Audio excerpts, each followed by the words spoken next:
Bob McLaughlin. How's it going today, brother? Good, Choppy. Everything's good. Happy Tuesday. It is Tuesday. Yep. And we're going to be discussing the idea of giving back to the community, specifically a program and kind of a concept called Soldier for Life.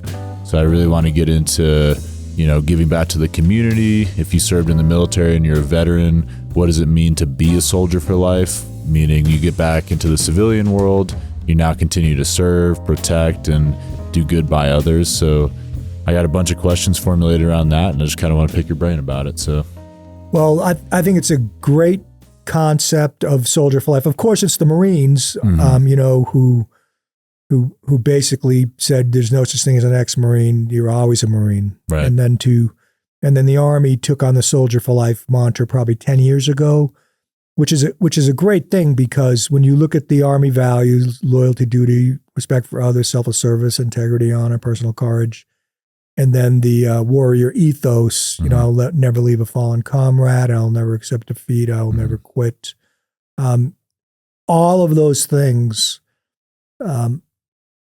tie into what a veteran brings. In the Soldier for Life mantra, they say, there phases of being a soldier from the time you swear in, you're a soldier that day, and if you get an honorable discharge, you're a soldier for life, which is great, because let me read a quote from General George Washington. Love quotes, especially by George. This is all part of why it's important for veterans to be in the community, to stand up for the military, to inform the community about the importance of our military and tell their story. George Washington said this in the 18th century, very wise: the willingness with which our young men are likely to serve in any war, no matter how justified, shall be directly proportional to how they perceived the veterans of earlier wars were treated and appreciated by their nation. I mean, he said that in the 18th century. It's absolutely true. If you're a parent and your son or daughter wants to join the military, you want to make sure that whatever risk, whatever blank check they're going to sign with their life, that someone's going to take care of them if the worst happens. Yeah. Yeah, let's linger on that for a second.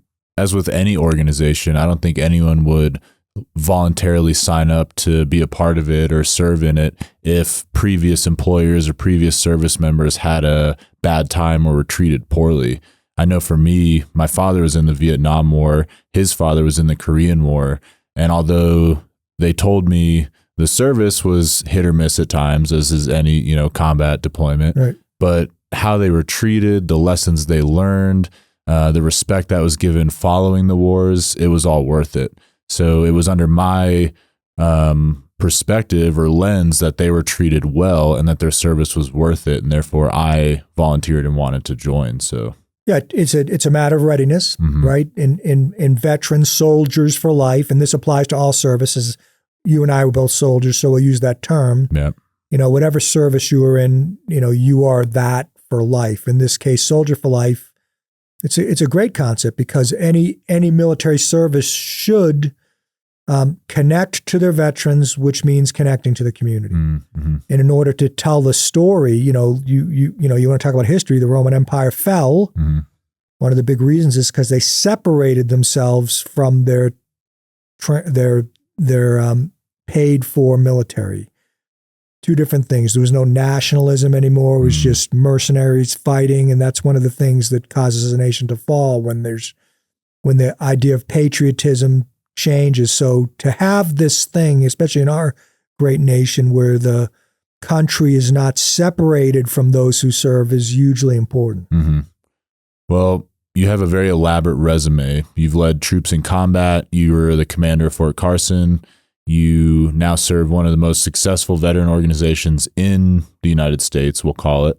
Was there a moment in your lifelong career of service that you kind of had a aha moment, or just a moment you realized that service and giving back to others was your destined path in life?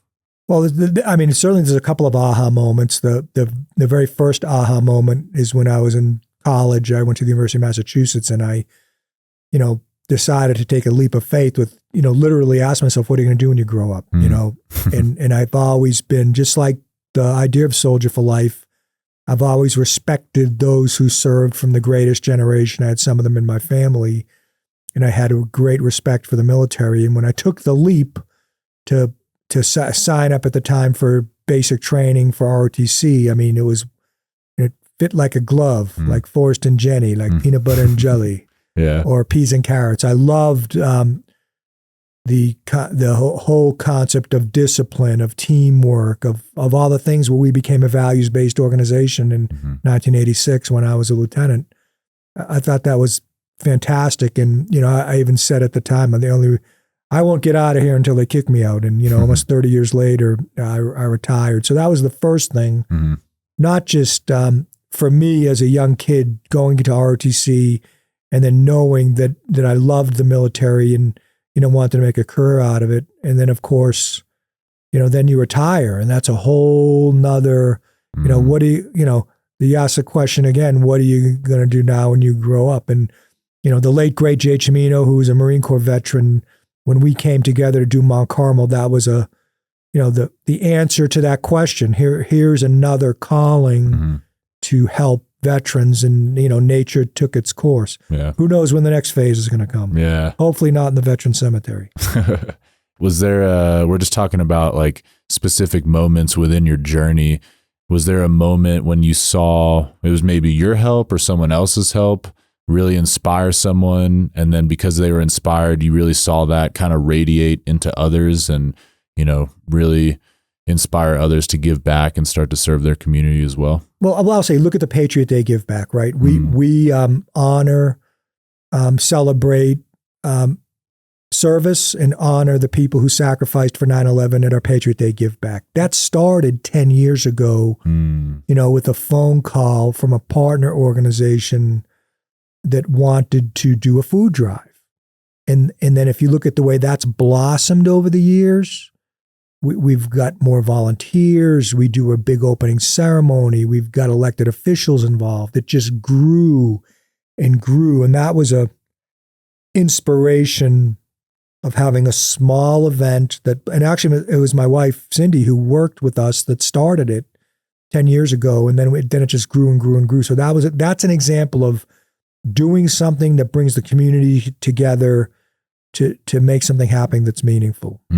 Well, maybe in your experience, the whole idea behind the show is it's kind of a health and wellness podcast. You can tune in and kind of, feel better about yourself and be inspired. And the whole reason I wanted to talk about giving back and service today is because a lot of times the healer can also be healed through service. So I wanted to hear if you maybe had a situation or just over the years have felt this healing sensation or gotten through your own traumas because of helping other people.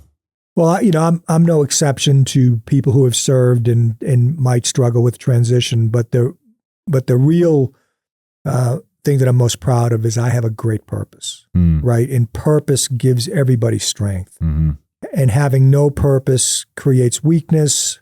You can make all the money in the world and have all the things, but if you don't have purpose, you're not going to be as happy as you could be. So for me, I'm grateful because I get to deliver on a purpose every day, and that keeps me strong.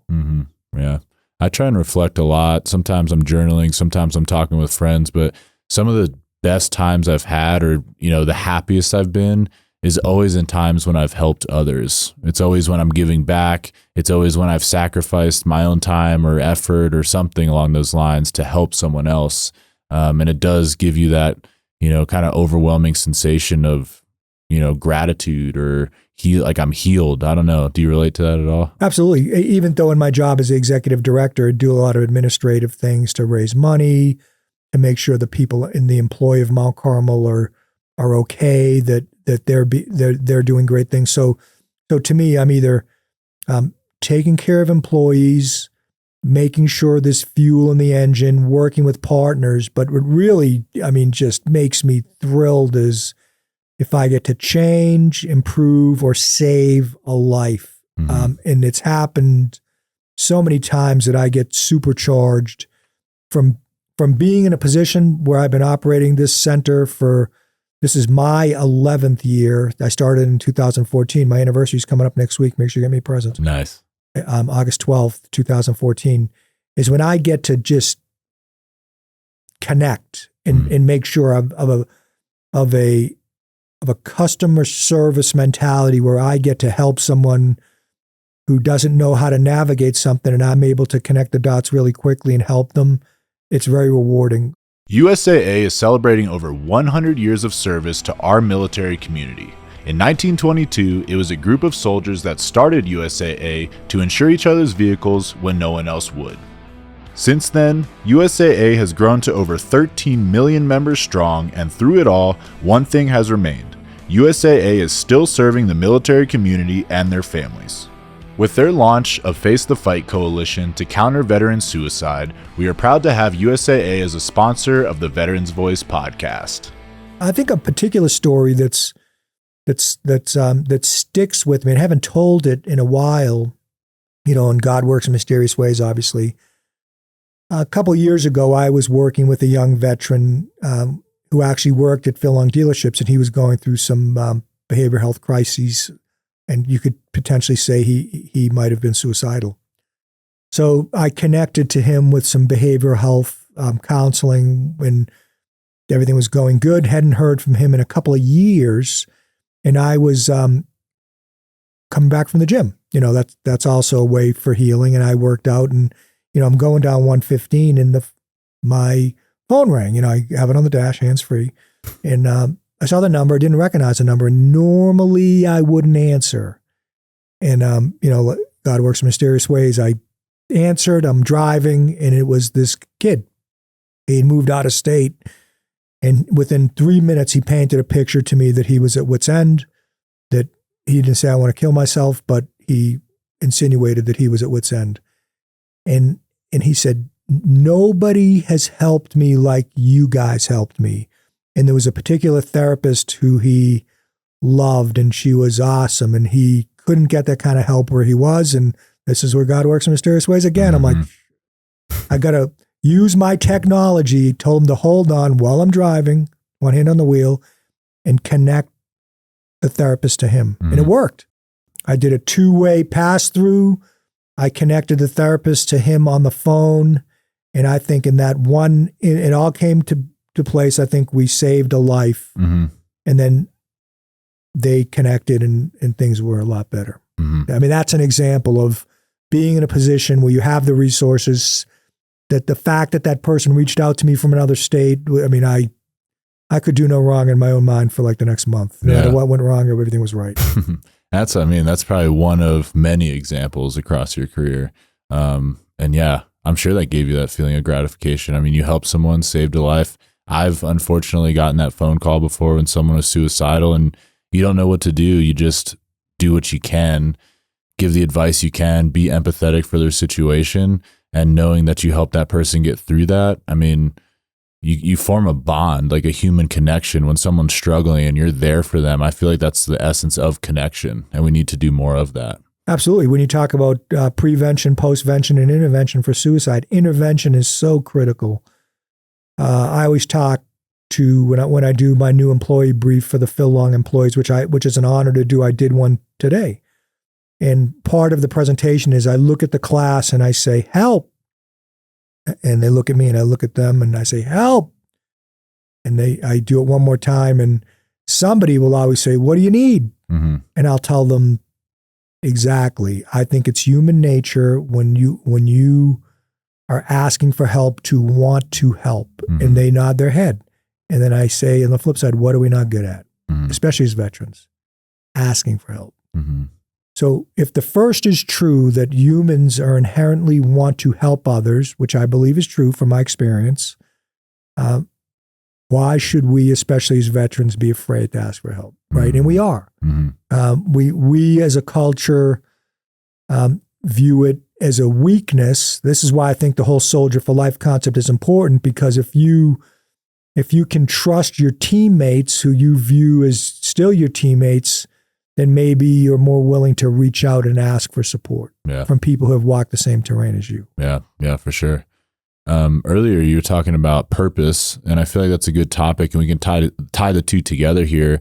I feel like it is very common. I definitely feel this way at times, but just this overall sense of being untethered or kind of this lack of purpose. I don't know what it is. It's just, maybe it's something in the water recently, but I just feel like everyone kind of just has this sense of feeling lost a little bit. So what would you say to someone who feels called to serve their community or called to help in some sort, but maybe they have this narrative in their head saying, my individual contribution isn't enough, so there's no point in trying. What advice would you give to someone to kind of get into it a little bit? I'll quote Dabo Sweeney from a recent book I read when Coach Sweeney was going to play the Crimson Tide. And he said to the reporter, how do you eat an elephant? The Alabama mascot is an elephant. And, the answer, how do you eat an elephant? One bite at a time, right? So take it one bite at a time. Don't get so overwhelmed that you don't know where to start. Take it small. Take a step. Get involved in something, right? You don't have to conquer the world in your first attempt. You can just take a step and get involved. And for me, that's why I think Mount Carmel is so great. One of the things I didn't realize about starting Mount Carmel is I didn't realize the impact that we could have on people by simply connecting them and allowing them to volunteer to be part of something. So my answer is eat an elephant one bite at a time. And I've never eaten one. Yeah, me probably either. Doesn't taste that good, even with chocolate. Take it one step at a time. Get out of your comfort zone, take a step, because there's always somebody out there. You're never truly alone.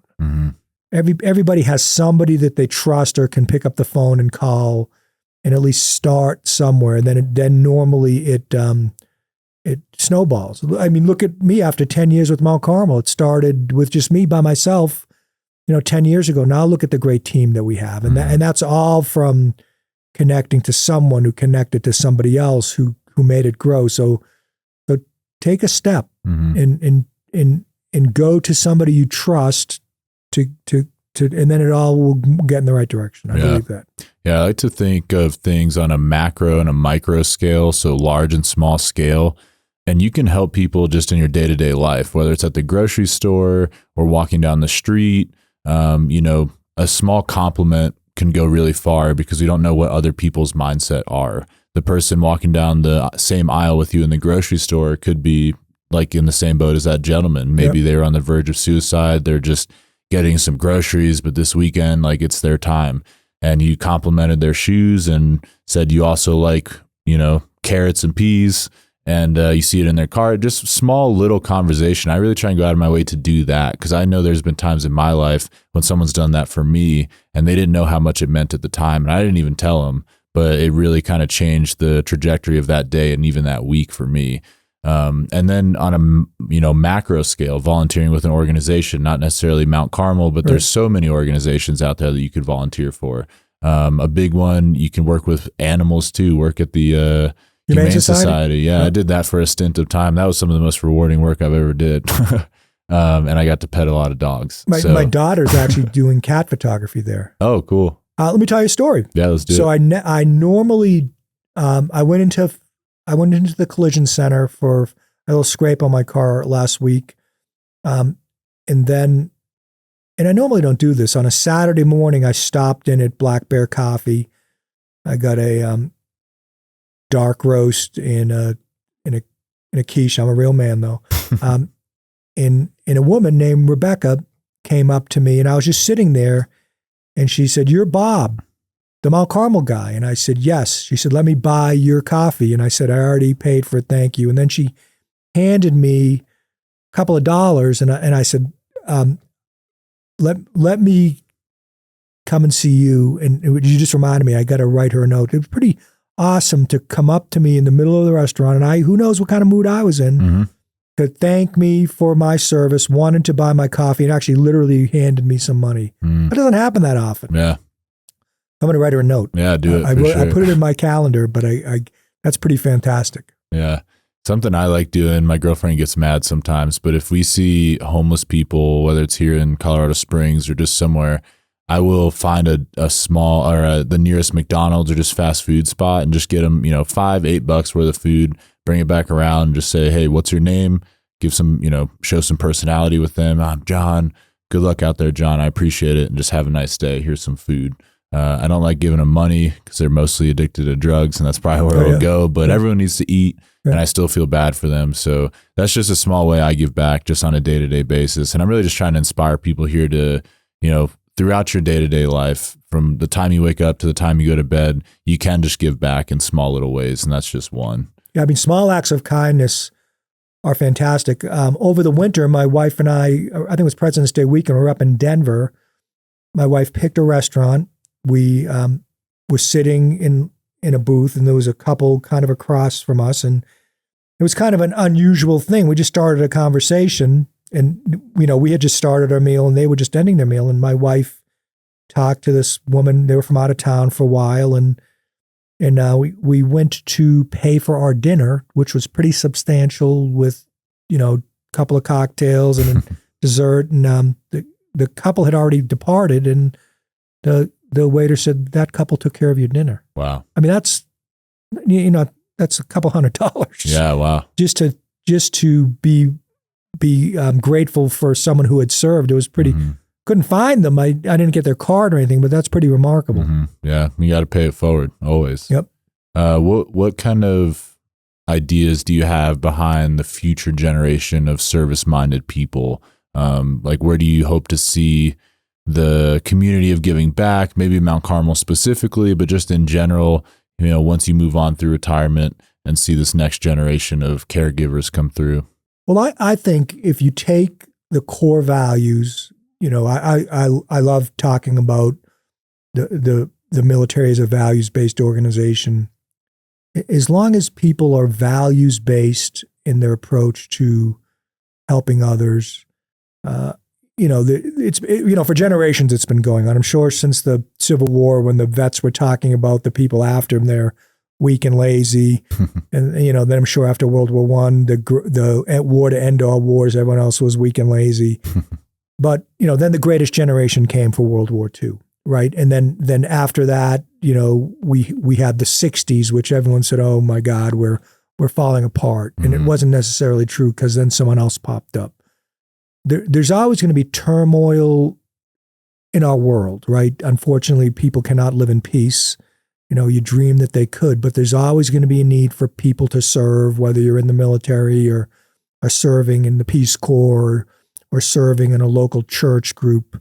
And I don't think that will ever go away. So my wish for all future generations is that there'll always be a call to serve, to help your community, to help the military, to help people who are underserved, to help the homeless. And, it's been going on for generations. So I just hope that people will continue to step up and do that and be values-based. Mm-hmm. Yeah, I like values-based. I know we explained it on a previous episode, but it's just a good way to run an organization and just live.